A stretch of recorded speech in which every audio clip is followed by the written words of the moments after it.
There we go. Now I can. Wonderful. So here we are again.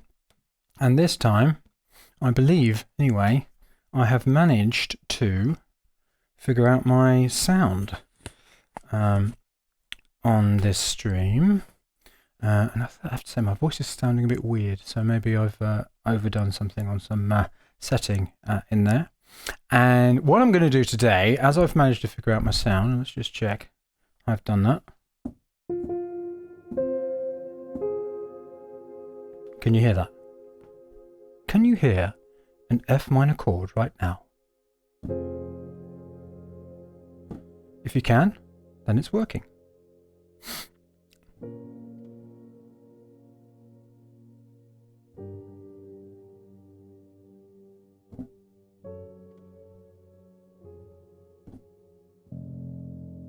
Okay.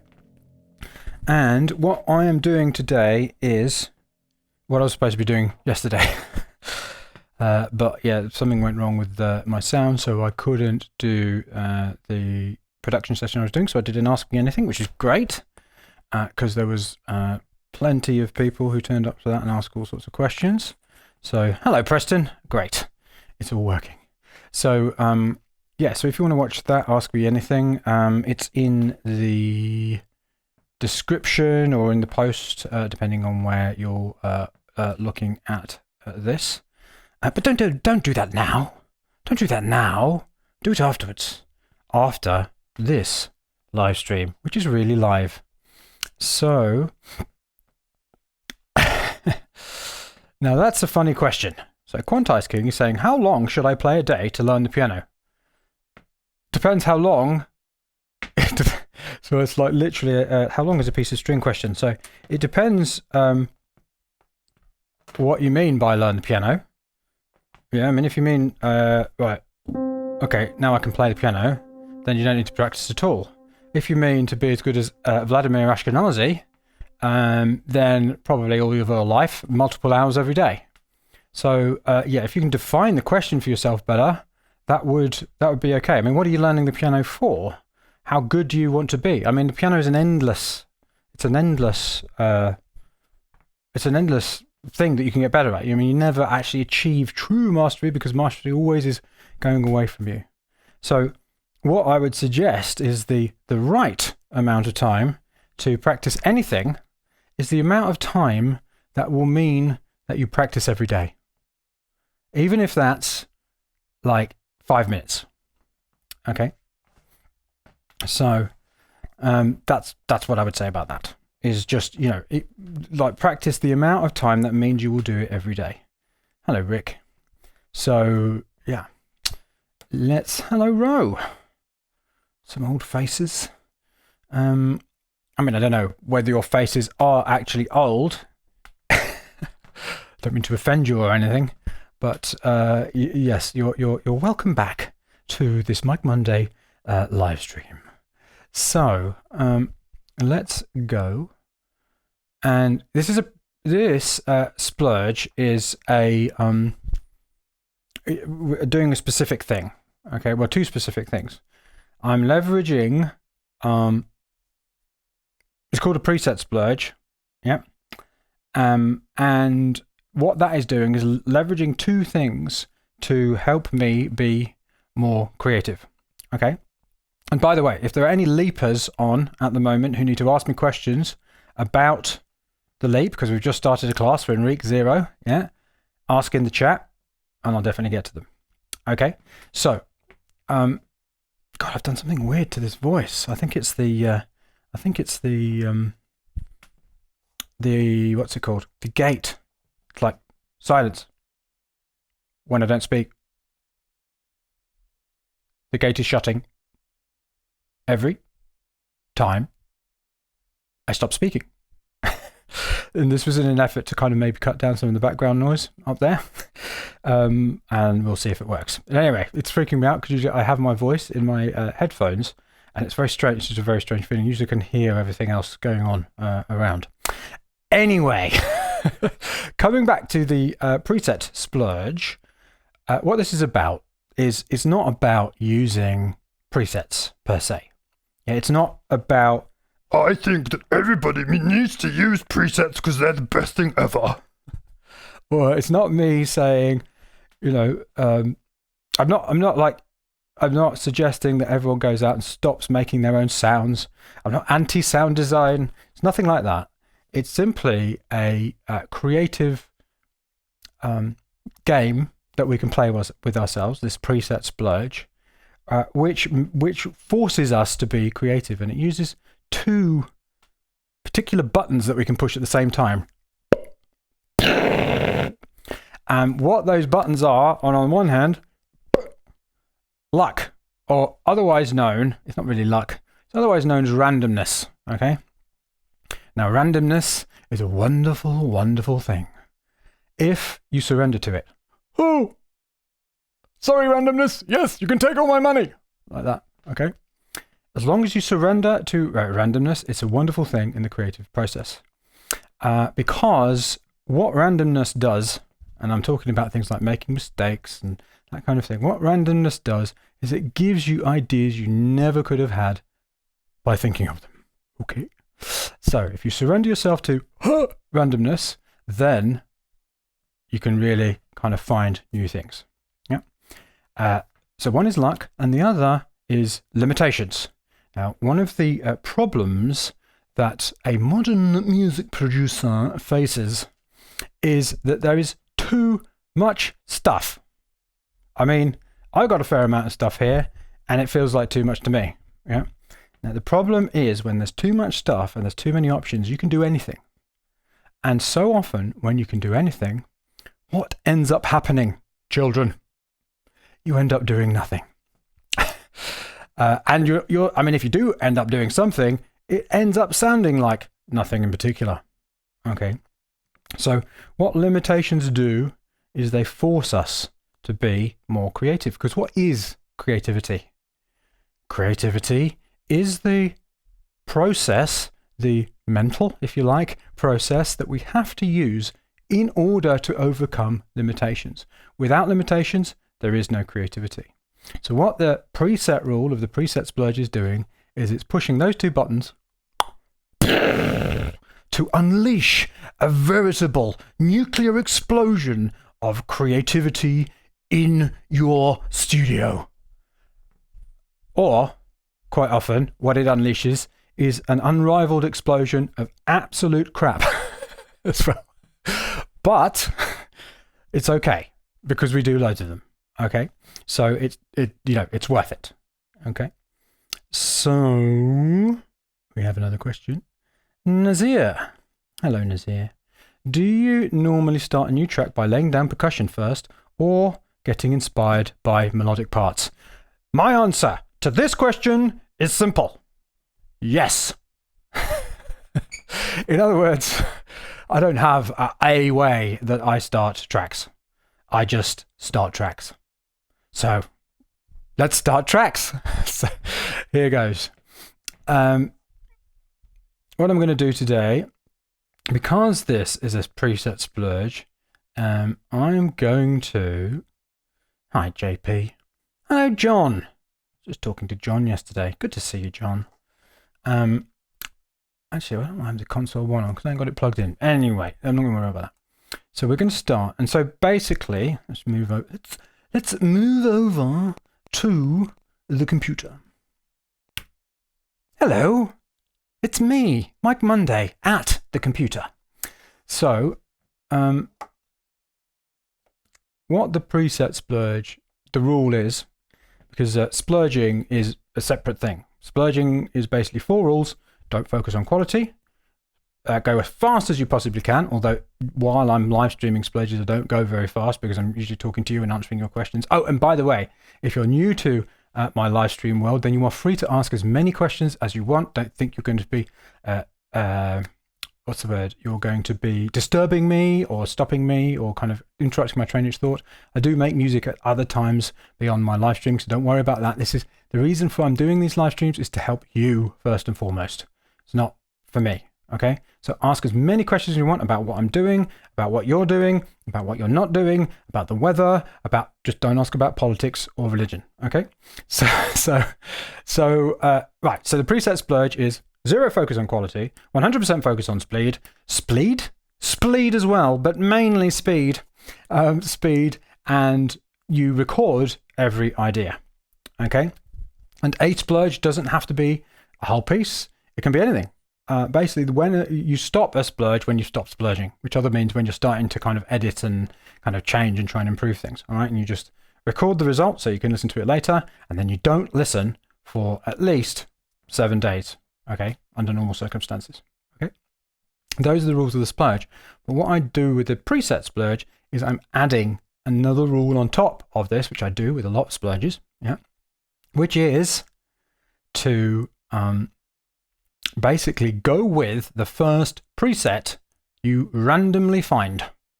Okay? And again, this isn't because I love presets. This isn't because I want you all to be using presets all the time. It's not because I'm anti-sound design. It's because it's going to be causing us to push the buttons of luck, randomness, and what was the other one? Limitations. Okay, so let's go. Bang. Rose Valley. Ooh. You see there, I just flicked through the presets and going and just hit something. Okay, so.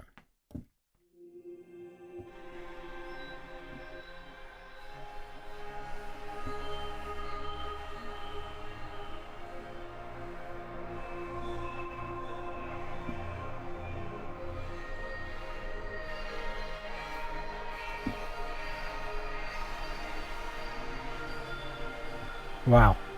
Okay, that's a very, very like thick and complicated sound, so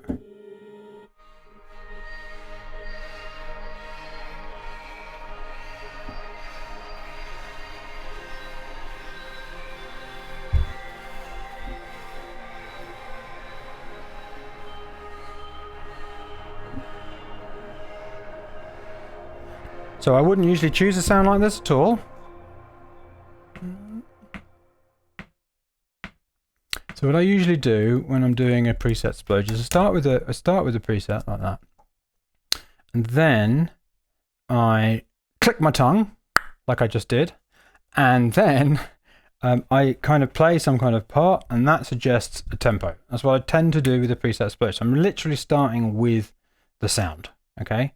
Because I'm not writing in a specific tempo, okay? I mean, obviously, if you're writing in, hang on a minute, what I'm doing. It's not working. Is that working? Hello? Yeah, it is. Good. So yeah, if I am if you are writing in a specific, a genre which requires a specific tempo, then start in a specific tempo and just write a part with the random preset like that. But I'm not doing that. I am being freer than that. So.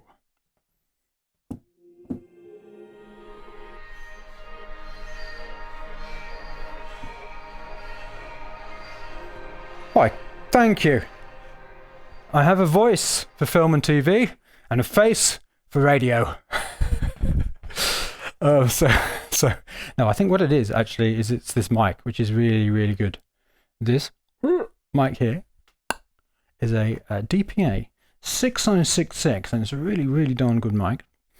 You do definitely pay for what you get. And also I've got it going through my Universal Audio with an API channel strip on it. And I just did a bit of tweaking to make it super like that. So it's not what I usually sound like. If I didn't have this mic and I didn't have it going through my Universal Audio API, I'd be sounding like this.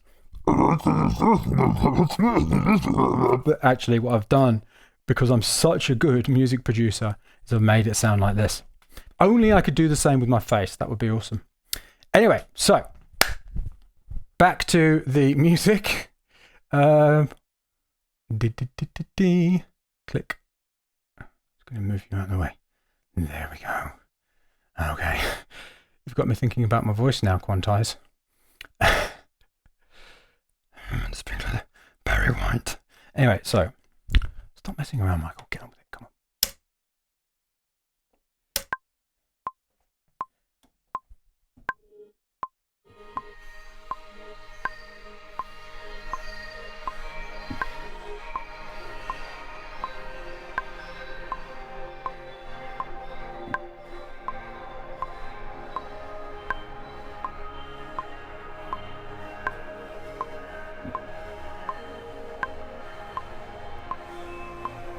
I have a feeling actually that what I was just playing there might be just too many notes.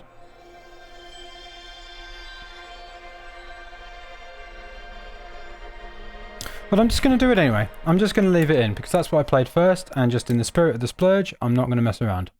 That's what I did, and so that's what I'm going to do. So there you go. There's an example of Mike Monday splurging. So, see, I just stopped myself there from focusing on quality. And by the way, if you're wondering why on earth is he talking about not focusing on quality? Do it like what? Like, does he what? Does he just only care about quantity? No. The reason we don't focus on quality is because we want to get the best quality. I know that sounds strange and unusual. It doesn't make any sense at all, but it works. So certainly at this stage. So, I have a question from Juan. If I want to record organic percussion in my homeroom studio to make minimal techno percussion drums, what techniques would you recommend me to follow to get the cleanest sound? Which mics would you recommend? Okay, so you're asking the wrong person. I would recommend a mic that records sound. So here's what I would recommend. I wouldn't worry about getting the cleanest sound, because the cleanest sound isn't necessarily the better sound. Okay? What I would worry about is getting a sound and then working with that. Yeah. So what I would do is I just get whatever mic I had. Yeah. And I mean, obviously I'm talking into, as I said, a really nice mic, which has turned my voice from, and it's turned me into this, voice for film and TV. But I'm getting across information to you, and it wants to be crystal clear like a bell. And by the way, ring my bell the next time you're, if you can. Ring my bell, press like, subscribe, and all that stuff. Anyway, so that's a different situation. Yeah, if I was recording percussion to put in a track, I would probably not necessarily want it to be the cleanest sound. It's not like I'm recording a drum kit. I mean, even then, I wouldn't necessarily want it to be the cleanest sound. I'd probably thinking about just recording something and seeing what I could get from that. Almost like treating it as a starting point more than an end point. That's how I would approach it anyway. But in terms of what the mics I would use and stuff like, I don't know. I'm not an expert on recording, on tracking at all.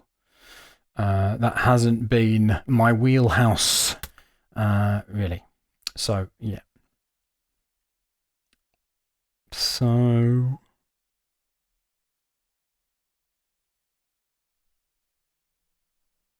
right.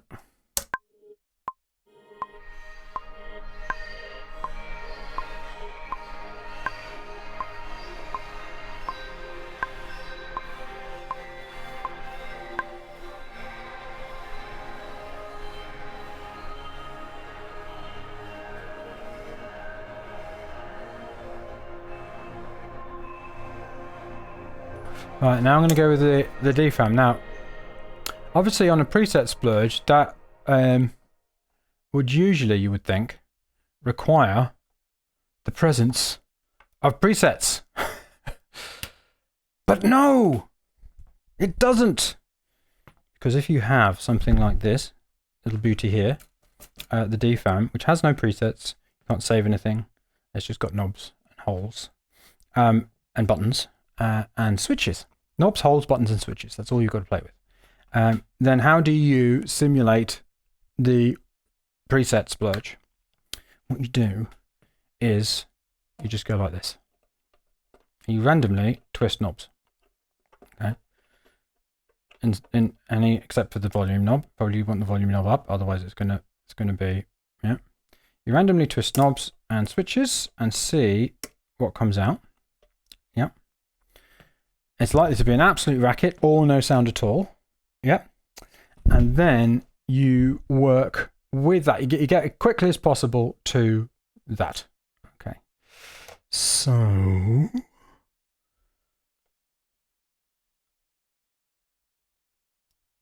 goodness knows what it's going to sound like.